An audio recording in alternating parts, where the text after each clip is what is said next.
अर्धी वाटी तीळ, जास्त नाही भाजायची, कमी गॅसवर भाजायची.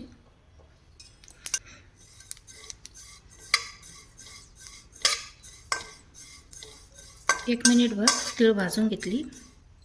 तीळ थंड झाली तर तीळ मिक्सरला बारीक करून घेते. जास्त बारीक नाही करायची.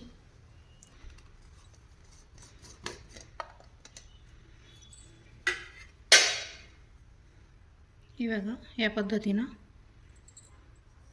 10-12 मिरच्या, लसणाच्या 2 कांड्या, जिरे 2 चमचे, 1.5 चमचा मीठ. मिक्सरला थोडं पाणी टाकून बारीक वाटून घ्यायचं. असं फिरवून घेतलं आधी. आता थोडंसं पाणी टाकते, मसाला बारीक होईल. छान बारीक करून घ्यायचं. तेल 1 मोठी पळी,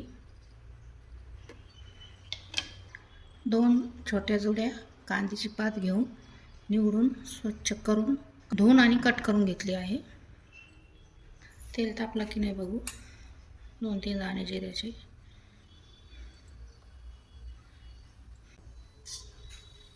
1.5 चमचा जिरे,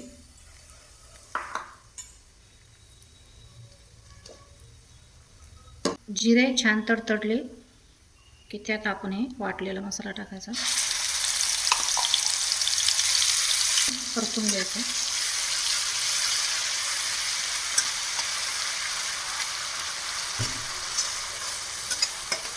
थोडीशी सगळं तीळ टाकीत आहे, 1-2 चमचे. तुम्हाला जास्त आवडत असेल तर तुम्ही जास्त पण टाकू शकता. मिक्स करून घ्या. मसाला 1-2 मिनटं परतून घ्यायचा. मसाला परतून घेतला तेल सुटेपर्यंत. आता त्यात आपण हे उतलेली पात टाकायची.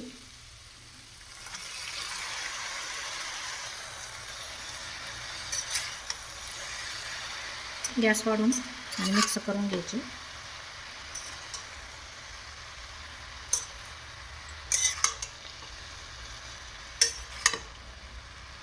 दोन मिनटं पात मसाल्यात परतून घेतली. पातीचं पाणी सुटलं आहे.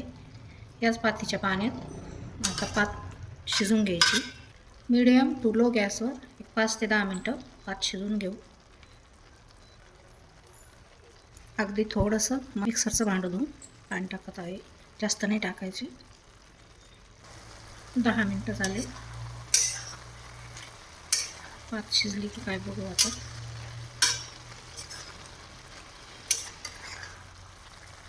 बरंचसं पाणी कमी झालं.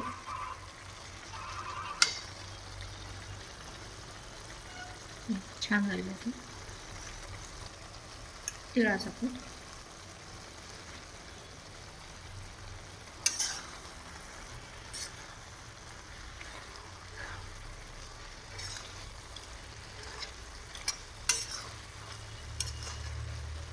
तिळाचा कूट मिक्स करून घेतला.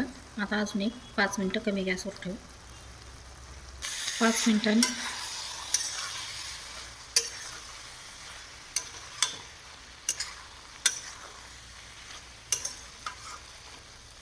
तयार आहे आपली तीळ घालून कांद्याची पात. ही पात बाजरीच्या भाकरीबरोबर खूप छान लागते. या पद्धतीने नक्की करून बघा.